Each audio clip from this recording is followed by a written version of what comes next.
In-depth journalism in the Memphis community, the Daily Memphian is of Memphis, not just in Memphis, and seeks to tell the stories of this city. TheDailyMemphian.com. Truth in place.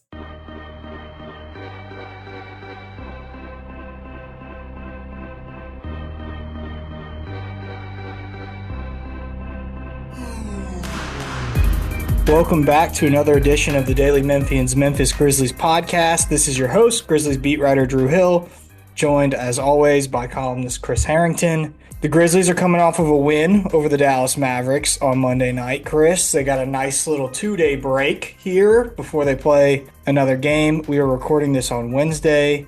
Just a little note, today is the Grizzlies' MLK Day of Service, so they will be out in the community today because they're hitting the road again before they come back for their MLK Day game against Minnesota. So we'll be out there, or I will be out there, talking to the guys and seeing what's up, seeing what they have going on. But it was nice for them to get a win on Monday night. It's been an interesting stretch of games recently. You wrote about it quite a bit. You helped me out. I went on a little brief break there for a minute, but it's good to be back in the flow of things. And what did you make of the win over the Mavs, Chris, and just the recent stretch of games in general? You know, I think when they sort of hit, if you go back, 5 or 6 games right after Christmas, they're on this roll. They're up to second in the West. After an 8-7 start, I think, they'd gone like 14-3 and they were really rolling. And it's just stupid, right? Like you're putting up a NBA season high, 150 whatever points against Toronto, and an NBA, what was for the moment, it's been passed since, but NBA season high, 50 whatever point win against Golden State. And it's just fireworks everywhere. And I think at that moment, I think everyone looked at it and said, okay, we're about to find out how good this team is, because the schedule's been kind of light, and now it's going to get super tough. It's going to be 11 games in a row against teams in the Western Conference that are also in the playoff race, 8 of 11 on the road. We're about to find out what this Grizzlies team is really about. And I think we haven't found out. Negative. Because Ja Morant's out. If Ja Morant's out, you don't really get a feel for what your team really is. But it's not just that. It's been all these other absences too. And I think for the first time all season, they've had multiple injuries basically every game this season. But I think this past week or so is the first time this season that the injuries have been such that it's forced them into weird lineups that don't feel like the real team, And so, you're doing stuff like in that Dallas game, was the first time all season Yuki plays like in the first half of a game. Yeah, but that wasn't even the most fun lineup. The most fun lineup was all the bigs, the mega lineup. Yeah, the first time all season you get Brandon Clark, Zach Edey, and Jaren Jackson all on the floor at the same time. You're just doing all kinds of weird stuff to try to get through the game. And so it's not representative of the team you really are. And so as like a sort of a testing ground to find out about the team, it hasn't been as meaningful as it could have been. But you got to get through the schedule, and they went 2-3 in these past 5 games, which, given the schedule they faced and given the injuries they had, I think is a pretty acceptable outcome. And now I think hopefully they'll start getting guys back as they're still in the middle of this stretch. Obviously, one of the stories of this stretch has been Jaren. Yes. We talk about 2-3. Those 2 wins at Phoenix and home against Dallas, both of those were Jaren putting the team on his back and just like everybody get out of the way and let Jaren cook, and he was cooking in those games. Yeah, no, it was. I thought it was a great quote from Jay Huff after the game, who said he felt vindicated because in the offseason he was spending a lot of time defending Jaren and he couldn't stop him, and he basically went to Ja and Dez and was like, is there something I can do to try to slow this guy? And they shrugged and said, you hope he misses. Like he's figured out, it's the way he's scoring too. That's so impressive to me, because he's this huge physical presence. And, when you are that big, to have that level of stamina to score, it's not like it's an all finesse game for him. It's really just the threes that's the finesse game. Other than that, he's taking contact every single time he goes to the basket, and bumping guys and throwing guys off of them. That takes real stamina. And to do it now with all these guys missing and play heavy minutes, just continuously do it. To me, that is so impressive that he's been able to do that. Well, It signals a next chapter, a new leap. it's almost all self-created. Like there's other than like a catch and shoot three, there's nothing easy happening. Right. He's not padding the stats with, you know, the guard penetrates and like gives you a dump off for a wide open dunk.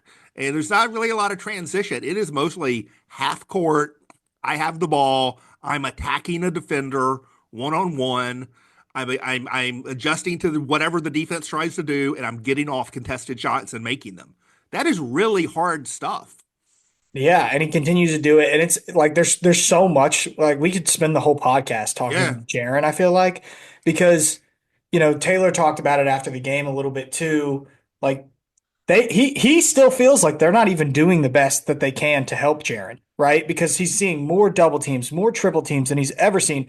They're trying to get shooters on the same side as him. They're trying to help him, and like the playmaking by Jaren during the stretch has been the best of his career, maybe. Yeah. And so I think the more that they can get him in those good opportunities to pass as well, because he is going to see a lot of double teams and triple teams, the even more effective he can be.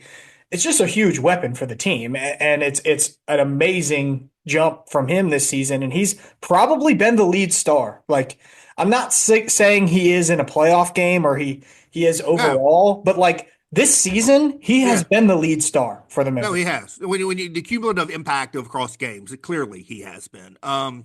What's wild about it to me is not that Jaren Jackson Jr. has become an All NBA level player. It's that he's become this kind of All NBA level player.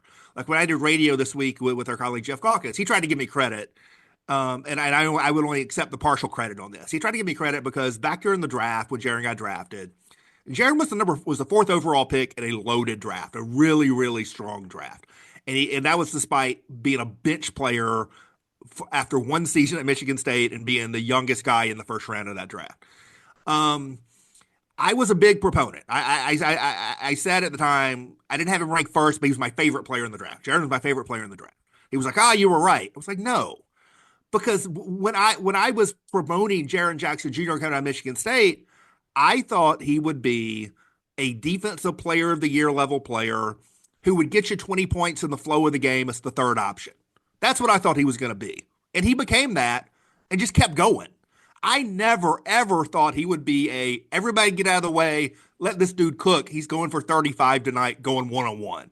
Never, ever, ever did I think Yeah, that's what he it was going was to be. that to me.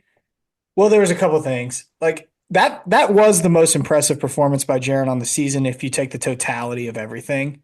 Yeah. Because I mean, it wasn't his most efficient offensive game, but he also did everything else. Like he had 4 steals, he had a block, he had They 10 downgraded rebounds. him.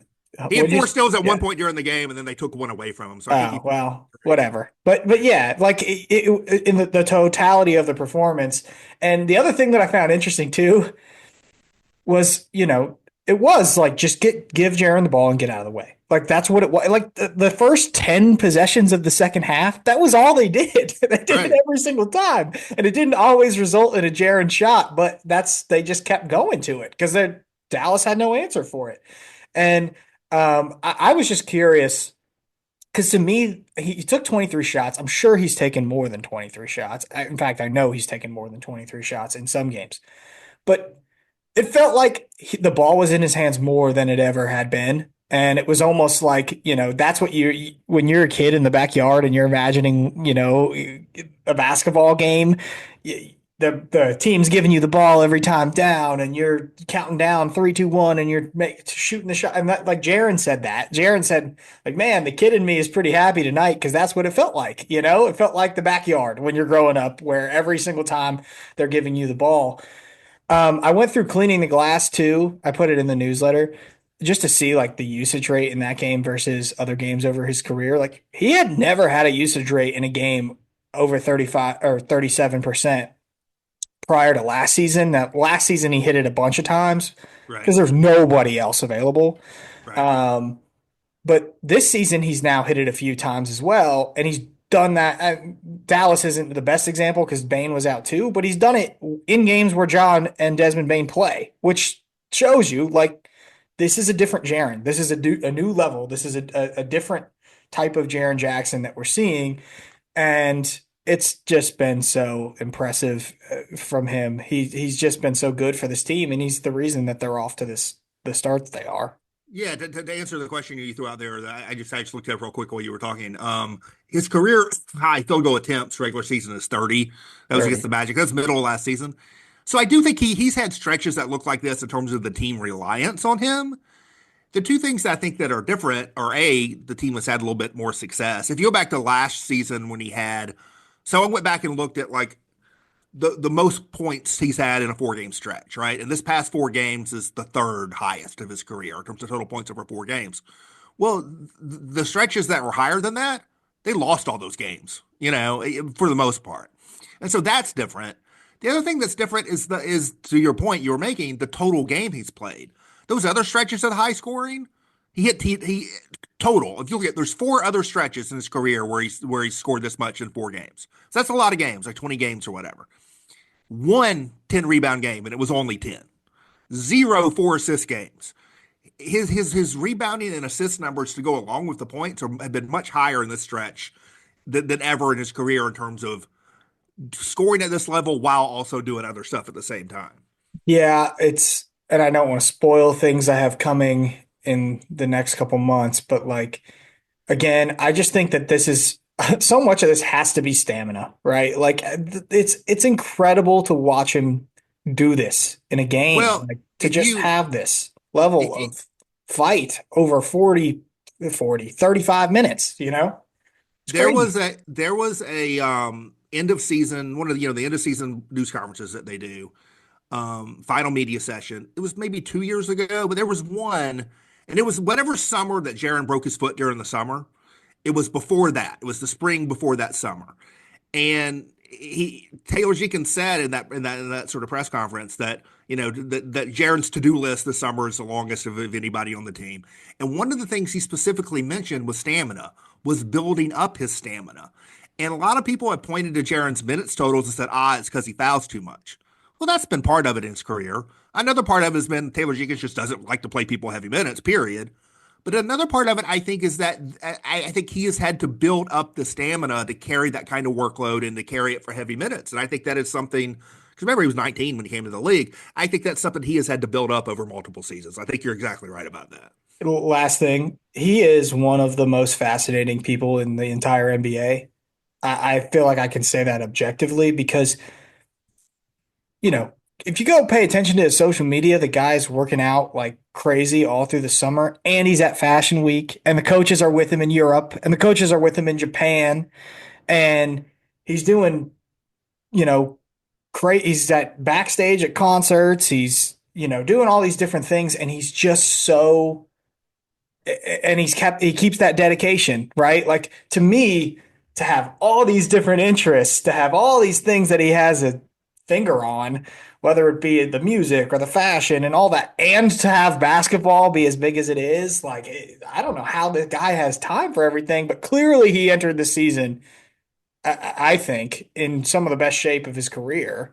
The hamstring thing to start training camp was unfortunate, but I He mean, hasn't he it's hasn't it's missed a so game since then. impressive. He has not missed a game since then. He missed the first 2 games of the season while recovering from that, training camp hamstring thing. He has not missed a single game since then. He's trying to make an all NBA team.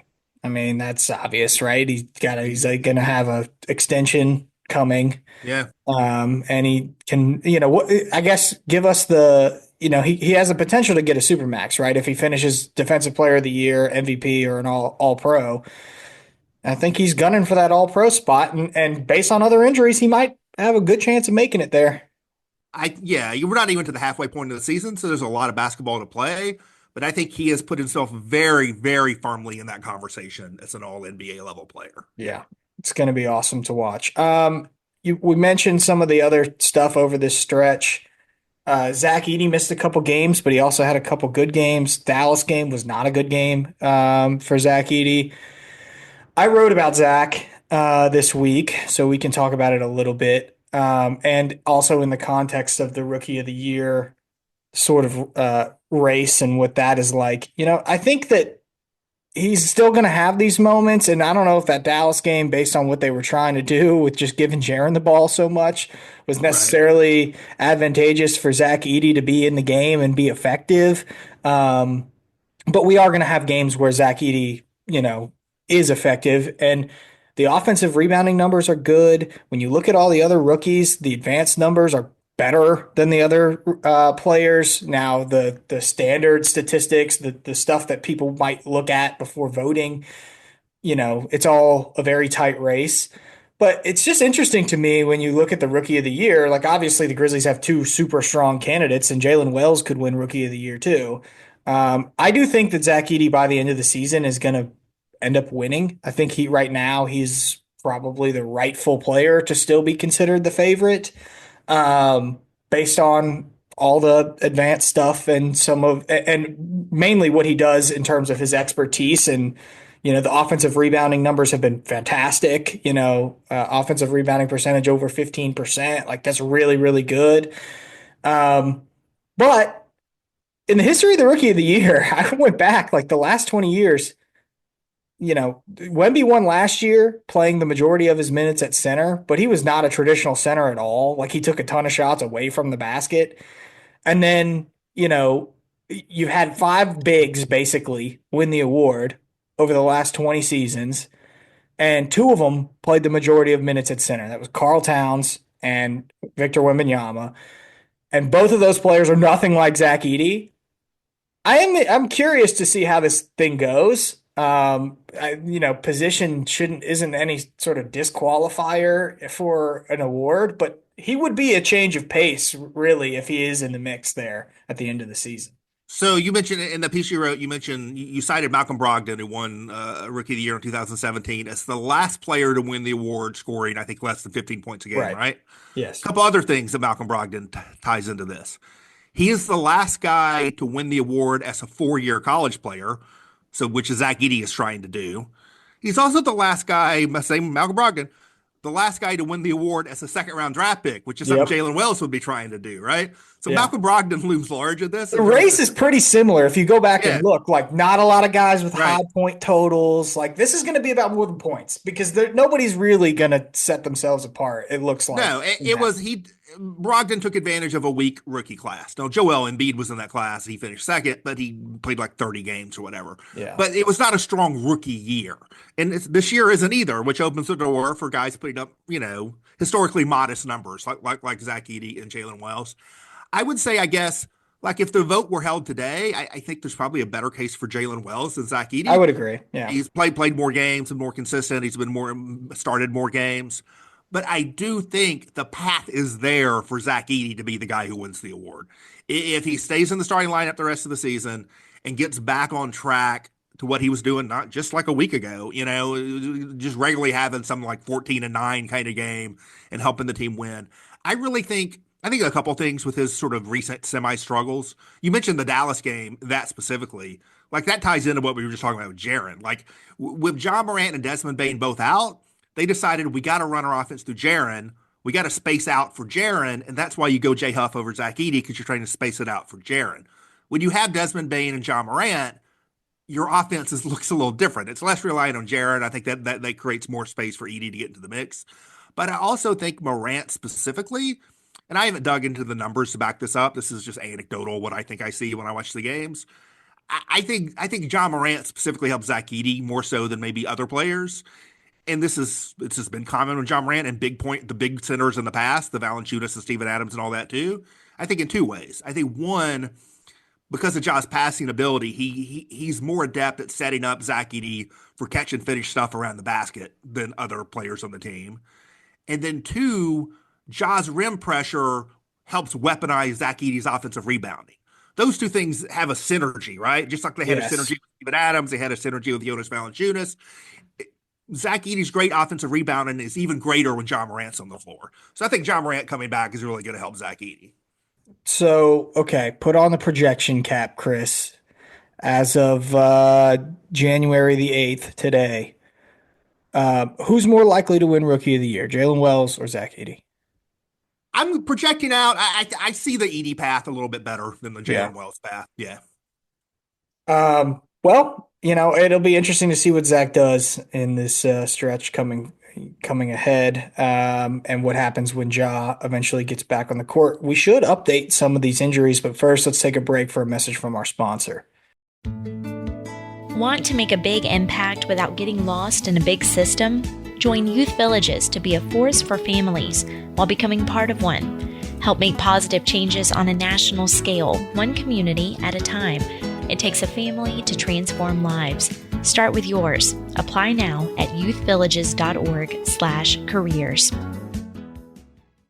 So the word from Taylor Jenkins on Monday night was that Ja's injury is now, he considers it to be more short term than long term. There was a follow-up question about how long do you think he's going to be out? And Taylor said not too much longer. Ja was on the court, warming up, getting shots up. He's moved back to basketball stuff. It feels like we're not too far away from Ja getting back on the court, Chris. We've officially reached the eagerly anticipate the injury the game injury reports situation. Yes, we're on doubtful watch. Alert. Yeah, doubtful watch. Yeah, with Ja and with Gigi Jackson, I think both we've reached the doubtful watch stage. Yeah, Gigi participated in a hustle practice. Obviously, that's a good sign that he is getting close.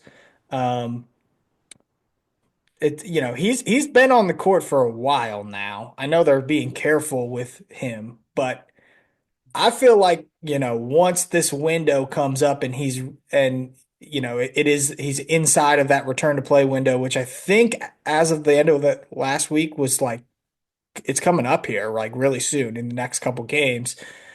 I would not be surprised at all if he's on the court.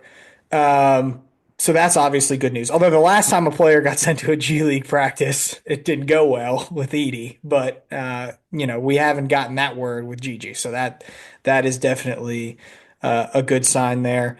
Santi Aldama is another player that's missed time, and man, they miss him. They miss him. Yeah, like he does the stuff that they want to try to do, whether it's the crashing the glass, the putbacks, the playing in transition. Like they really miss Santi. I feel like he's getting closer, according to Taylor Jenkins as well. He was also week to week. So I did not see him out there warming up before the Mavericks game. That doesn't mean he's not doing anything on the court. So I think that's the latest in the injury update world. But we're officially getting close on several of these guys. Outside of Ja, is it Santi that they miss the most right now, Chris, or is it Vince? Probably, but with Santi, you know what you're missing, right? Because you've Yeah, had it that's this true. season. With Vince and with Marcus Smart to some degree, like you sort of don't. I, I think I think they are missing some of that perimeter defensive toughness, but they haven't really had it this season, so it's sort of hard. You don't miss your water, and it's hard to miss something you haven't had. So I think the Santi thing does loom large because of the level of size, athleticism, and offensive pop that they've been missing when you take out a John Morant. Santi really contributes a lot of that to the team.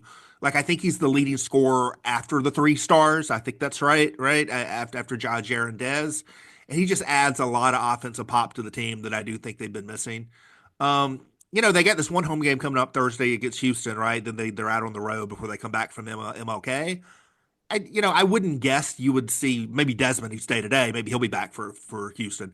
I wouldn't necessarily guess you'd see any of these other guys back in that game, although maybe. But it really feels like there's going to be by the time they come back for MLK Day, there's going to be a whole lot of guys that have come back by that point. Is what it feels like. Yeah, the double Spurs games are interesting Right. and have potential to be competitive. It'd be great to have those guys out there for those. They put one of them on national TV. So the hope would be that Ja's back for the national TV games. The hope Right. is Gigi's going to be playing in one of those national TV games.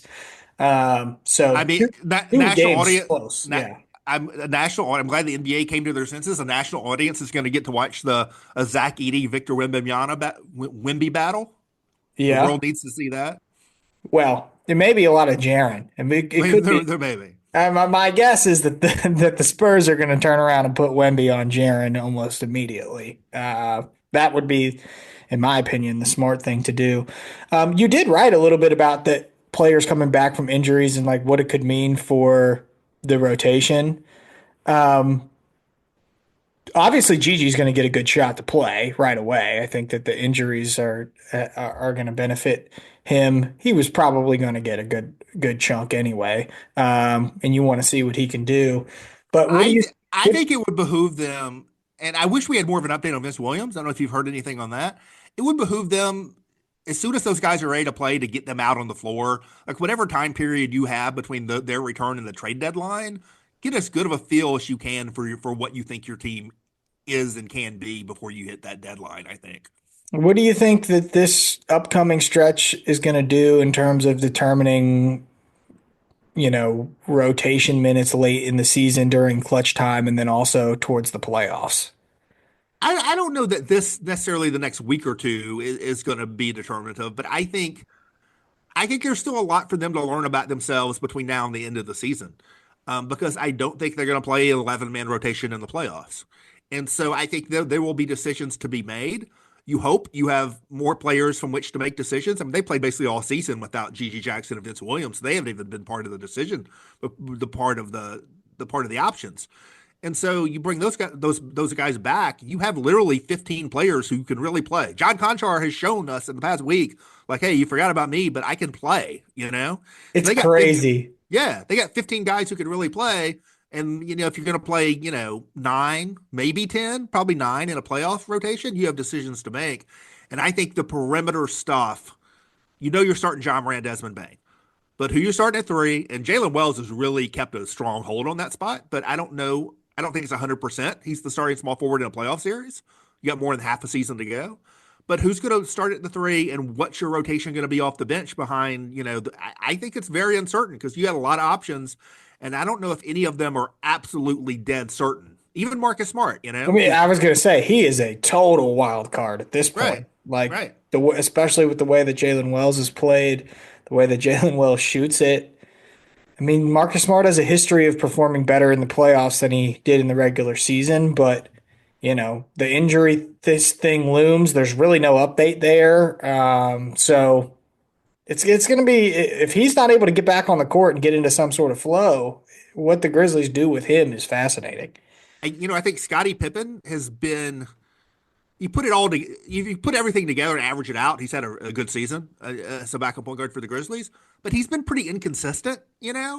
And so I don't know how you feel about that. Like if you started the playoffs today, like is he in the rotation? Is he playing 10, 15 minutes every single night, no matter what? I think there's a lot to determine about this team. Beyond outside of around John Morant and Desmond Bain on the perimeter in particular. I think there's a lot to still figure out. The Conchart thing, which you mentioned, I mean, it's almost hilarious the way that the guy gets rebounds now at this point. He's like a savant, It doesn't rebounding make any genius, John sense. Congar. It Yeah. doesn't make any sense that this guy is just cleaning the glass in every single game. I think Taylor Jenkins was the one that brought it up in the post game. John started 3 games. He's gotten 10 plus rebounds in all 3 games. He's just a machine. I don't know how he ends up with some of the rebounds that he does, but he just finds a way to come out of the crowd with the ball more than, your typical guard. And Luke Kennard even was like laughing about it after the game. He said, we were talking about it on the bench. When John touches a rebound, like it's his. Like he doesn't ever miss, right? He doesn't miss the ball. He always ends up with the ball if he's in the area. And like even Jaren had to laugh. He's like, I've been trying to get rebounds my whole freaking career. Right, right, And right. John just makes it look so damn easy. But it is almost funny, And like we were laughing. Like he's got a Nike contract now, but he used to come in. He used to wear Crocs to the games like every single day. I was like, man, if he put those Crocs on, he could still get 8 rebounds. And he said, yep, maybe if I put him in sport mode, if he puts the backs on the Crocs, he could come up with some boards. But it is like that's been a showcase, especially around the trade deadline, man. John What Conchar issued a pretty big reminder. what is John Conchar's career high in rebounds in a game? He had one crazy game. It was like 18 or 17 or It was something like seven. It that. was 17. Jaren Jackson just, I'm not, again, Jaren is great, but Jaren just tied his career high with 13 rebounds the last game. John Conchar's got a 17 rebound game. Yeah, I mean, the thing about Jaren, and as he pointed out, he's like, if the other team is shooting more threes and the rebounds are long, he's got a better chance to finish with a higher rebounding, Right, right, right. night because he is responsible. He can't leak, like he can't leak out, offensively, and he's got to be the help defender. Right. So honestly, it's a little frustrating. Like when people complain about the Jaren rebounds, it's like, well, he's also the guy trying to block the shot, He, so he, somebody he, else is going he, to have to grab the rebounds. both of these things are true. He is not a skilled rebounder, which is fine because he's skilled at like lots of other things. He's also a guy who's contesting all the shots, right? If you're the guy contesting the shot, someone else is probably getting the rebound off the miss that you helped force, right? Yeah. But John Conchar has just it's been wild to watch. Speaking of trade stuff, we had a little bit of news. Chris Haynes reported that Jimmy Butler has informed the Grizzlies that he does not want to be traded there. Look, I don't. I think both you and I were not too keen on the idea of the Grizzlies trading for Jimmy Butler. We don't even know what level of interest the team actually had in trading for Jimmy Butler. I would venture to guess you know, it probably wasn't on the list of their top priorities. The reporting around it was very loose on this one. This is way different than the Dorian Finney-Smith thing, right? Yeah, yeah. Um, There's actually been to this point. There's sort of this illusion that there's been reporting. There's actually, if you read and listen to everything closely, there has still not been a report from anyone that the Grizzlies have communicated with the Miami Heat about a Jimmy Butler trade. Like no, literally no one has actually reported that. So I don't know whether they ever did or not. I'm certain that they have had internal discussions about trading for Jimmy Butler because like you're not doing your job if you don't have internal discussions about stuff like that. But I haven't seen anyone anywhere report the Grizzlies have discussed Jimmy Butler with the Miami Heat. I don't know whether they have or not. I suspect that they probably looked at it and decided this doesn't really work for us. The long piece I wrote about it in response to all the chatter was basically to illustrate the complexity of it. That it's not fantasy basketball. When you actually really get into it and you look at the players you have to give up, the picks you may have to give up, the contract situation, the chemistry situation, the impact across multiple seasons with the finances, it's just an enormously complicated thing. I was able, as I worked through it, to see like, okay, if this and this and this and this and this and this were all true, I would do this. But it's like six different ifs you got to go through just to get to that point. And so my suspicion is the Grizzlies did that exercise and probably it's not something they decided to pursue. But I do hope I hope when like the dust settles, there is some clarity. Maybe we'll get some clarity about who was really involved in this and who wasn't. yeah, because I don't know. For there to be reporting specifically about the Grizzlies being told, you know, Well, that was the weird thing. He said, it's Butler's bizarre, informed multiple teams, but the only team he mentioned was the Grizzlies. I think probably because the Grizzlies have been so much in the chatter. I guess. But it doesn't mean, again, that does not signal that the Grizzlies were actually trying to make that happen. It to Right. me, it's just it reflects, And the other thing about this too, and this is a point that John Martin made in response to your tweet, because I think this all started because of betting odds moving and Jimmy Butler moving towards the top of the Grizzlies moving towards the top of destinations of where Jimmy Butler could end up. Um, but that doesn't necessarily reflect that they know something as much as people aren't betting on where Jimmy Butler is going to end up. And I, those I, places are protecting against them, against, certain teams. And it doesn't necessarily just because the Grizzlies make sense as a positional fit for Jimmy Butler, the odds can change, right? Like it doesn't reflect that they know that they had inside information on something like that.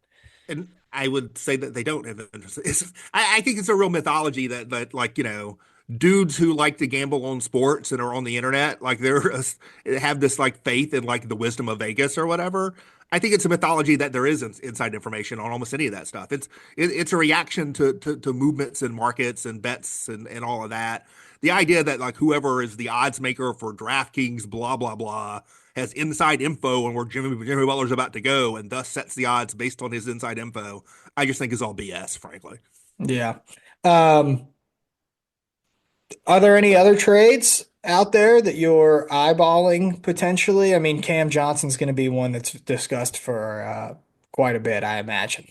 Yeah, I mean, I think Cam Johnson. I don't. The trade that to me from the beginning looked like the most obvious fit was the Dorian Finney-Smith one, and they made the offer, and the Nets did not accept the offer, and so there you go.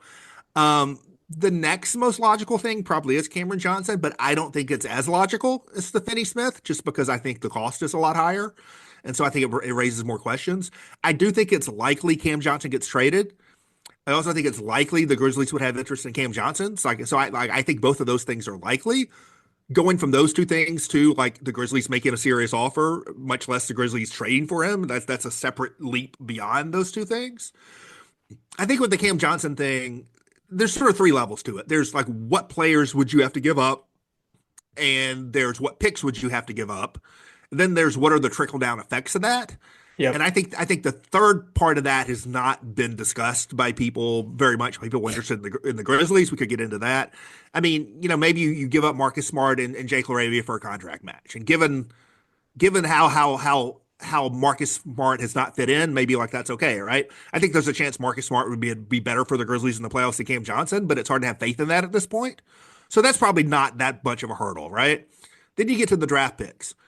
Well, the Nats have already shown they don't have much interest in the Grizzlies' first round pick in 2025, which was offered in the Dorian Finney-Smith, because they already have 4 first round picks in that draft. And so, A, do they want 2 picks? And B, do they want both picks to be further out than 2025? I think 2 picks is not that much of a hurdle, maybe, but as you start pushing those picks out further, it becomes a problem because the Grizzlies, they have all their own picks. They don't have any additional picks. So if you're trading your own picks further out, not only are you losing the pick, it's tying you up in terms of your flexibility to make other moves after that. So I think the idea of trading picks more than a year out is a little bit of a problem. But then the third part of it, which just hasn't been discussed, is what does that say about Santi Aldama's future of the team Yes. if you trade for Yes. Cameron Johnson, right? And so that's a real discussion. Like if the Grizzlies are having an internal discussion about this, not only are they having to talk about what players are we giving up, not only are they having to talk about what picks are we giving up, they're having to talk about what does this mean for our team beyond the next 3 months because it's a multi-year contract. And so do we think Cameron Johnson will be better than Santi Aldama next year and the year after? Do we think that adding Cameron Johnson precludes us from re-signing Santi Aldama? Do we think we're going to re-sign Santi Aldama anyway, even if we don't make a trade? Like, you got to get into all that stuff, which is complicated, you know? Yeah. Though, do we think we're going to re-sign Santi anyway is a very important piece. But Right, again, I'm just going to keep saying it. Like, Santi is such a good fit for what this team wants to do now. right. And I think the big question mark that looms is like, what's he going to look like in the playoffs, right? You wish you Yeah, could know that now because then it right. could give you a lot more clarity on making a trade like this, but you don't know that. Yep. And, he's gotten better every single year. Santi is 23 years old. Cam Johnson is 28. There is He potential Santi could be be a better Yeah, player in the future than he Cam he Johnson. is younger, he is bigger, and he has less of an injury history, right? So there's a very real chance Santi Aldama next year and the year after, which is 2 more years on the Cameron Johnson contract. There's a very real chance Santi Aldama is the better player in those 2 years. This is why that has to be part of your internal discussions as well. Yeah, that is something that you do not hear discussed quite as much. Right. But it'll be interesting to see where they go. Is there any like home run swing out there, or do you think we don't know about that yet? Like, what would you consider to be the biggest potential thing that makes somewhat sense, some I mean, semblance of sense? it might be Jimmy Butler because he's available. This dude has, by the way, been the best player on 2 NBA Finals teams in the last 5 years. It might be Jimmy Butler. I just think the hurdles to getting there are so many, and so high that I never took it seriously, and I still don't. But once I worked through all of it myself, like, if I really squint, like, can I get to the finish line on that? I kind of can, but I still don't take it seriously. I don't see anything else out there. If Phoenix like really imploded and suddenly Kevin Durant's available, but then you get to the same sort of a lot of the same issues as the Jimmy Butler thing, but also like Kevin Durant's Kevin Durant, and they've tried to trade for him before, but there's no indication Phoenix is trying to blow anything up. Other than that, like I don't consider Brandon Ingram. Like I wouldn't touch that if I were the Grizzlies. I don't really see anything else out there, you know? Yeah. Um, and it's also interesting too, like based on the players that they have to match salary, it feels like they would almost it would be especially in a Jimmy Butler trade, as you noted, like they'd have to send out a lot of guys and maybe not take as many back. Like there's some complexities there too Well, in making any deal. this is something I think we touched on briefly a few weeks ago in the pod of, because people brought up, the Kawhi Leonard trade or whatever that Toronto made, and people brought that up again with the Jimmy Butler. That trade was not, we're adding to our core. That trade was okay, we're breaking up our core. We think the core we have has hit its ceiling, and we're going to break it up to try to get better. I think for the Grizzlies to make a trade for someone of that stature and that level of contract, it would not be the add to the core trade. It would be the break up the core trade. And I don't think the Grizzlies are ready to break up this core at all, anywhere remotely close to it. And B, I don't think these players are good enough to break. Jimmy Butler at age 36 is not Kawhi No. Leonard at age 29, right? It's not good enough to do it either. And so I'm skeptical of the idea of the Grizzlies are going to add a player of that stature and that contract level on top of the core they already have. I think you can add a Cam Johnson to this core. I just don't see adding a Jimmy Butler to this core. Um, real quick, huge game in the NBA tonight. You've got a Yeah, team with a 15 game winning streak up against a team with a 10 game winning streak. The Cavs are what, 31 and 4 and the Thunder are 30 and 5 or something like that. the Cavs. Massive This game. this kind of snuck up on me a little bit because like Boston, is awesome too. The Cavs now have a 5 game lead on Boston in the East. The Cavs may be running away with the East in the way that like the Thunder are running away with the West in the regular season. So yeah, this is a huge game. Who do you think's going to win? Where are they at? That's a good question. I don't even know. Um, I'm gonna go Cleveland in this one. I think Cleveland like has their team. Thunder still trying to get like Chet Holmgren back. I think there's some karma at work here because in like Cleveland. I'm going okay. I was going Cleveland even before I do that. I think there's some karma here at work here too because people keep touting the Thunder's 15 game winning streak. They lost to Milwaukee in that stretch. That game happened too, right? Oh yeah, that's true. I didn't even think about that. Right. Um, I'm going Cleveland. I'll go Cleveland too. But you know what? Like I'm excited about this game. Cleveland's a slight favorite. They looks like they're projecting a little bit of a low scoring battle between the two teams. That is certainly a fun one. And then in the West, you've got Houston coming in to Memphis next on Thursday night. Um, one of a couple games that they're going to play Houston. Man, I've just I was not a believer in Houston, I don't. and now I'm having to come around. I am. Well, I was going to say I don't know if anyone still fully believes. I think people believe Houston's good. They're second, like they're half game up in the Grizzlies. They're second in the West. I still don't think, and I'm one of these people now. And I was high on Houston before the season. I thought they were going to be a playoff team, but I don't think people take Houston seriously. I think if people were power ranking the teams in the West of like who's most likely to come out of the West, Houston would not be second. They wouldn't even be third or fourth or even fifth for most people when they're projecting like who's most likely to come out of the West in the playoffs. And I agree. I wouldn't have them like I think Memphis and Denver and Dallas at least all more likely to come out of the West. But I don't know, man. Like the games keep happening and they keep winning them. Yeah, honestly, Houston's been very similar to Memphis this season. They've beat Yeah. up on a lot of bad teams. They've lost to some of the good teams. They just, got beat pretty good by the Celtics earlier this month. Um, they played a very similar game on January 1st against the Mavericks that the Grizzlies just played against the Mavericks. No Luka in either game. So It'll be an interesting matchup. I mean, Houston's obviously healthier than the Grizzlies, so I would be surprised if Houston's not a favorite. But it is. These are games that might matter at the end of the season. Of the top 10 teams in the West right now, Houston, and I'm trying to think of if I'm wrong about this. I don't think I am because I'm doing this off the top of my head. I think this is right. Houston, there's only two teams in the top 10.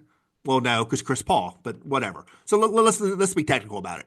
Of the top 10 teams in the West, Houston's the only one that does not have a player on its roster who's made an All-NBA team.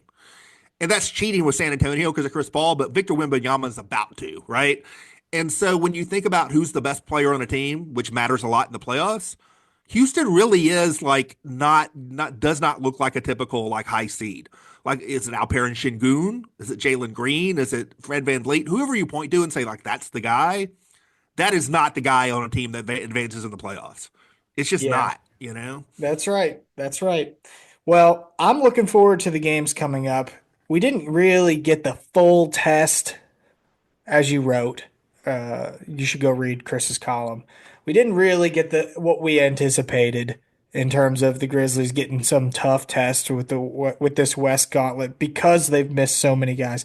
But I'm hopeful that maybe they will get some of these guys back, at least for those San Antonio games, and make those more fun.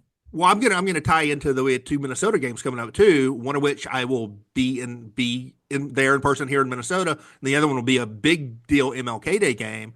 So my hope is that we get, because it's been dicey with Ja Morant when he's available or not, that we get Ja versus Wemby twice, and we get Ja versus Anthony Edwards twice. I'm hoping Ja is back in time for this weekend against Minnesota.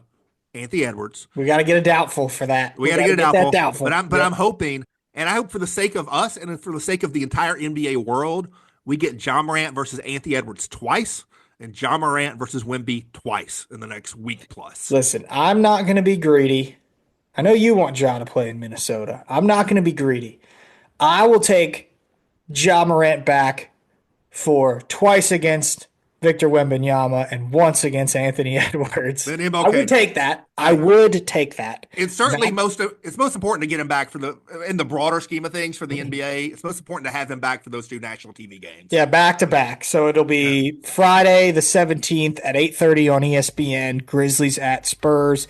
And then it will be Monday the 20th, and that will be on TNT MLK Day at 1:30 p.m. Grizzlies at home against the Minnesota Timberwolves. I think that's going to do it for Chris and I this week. As always, thank you for listening. Go listen to all of our other great podcasts over at the Daily Memphian. But until next week, we're out of here.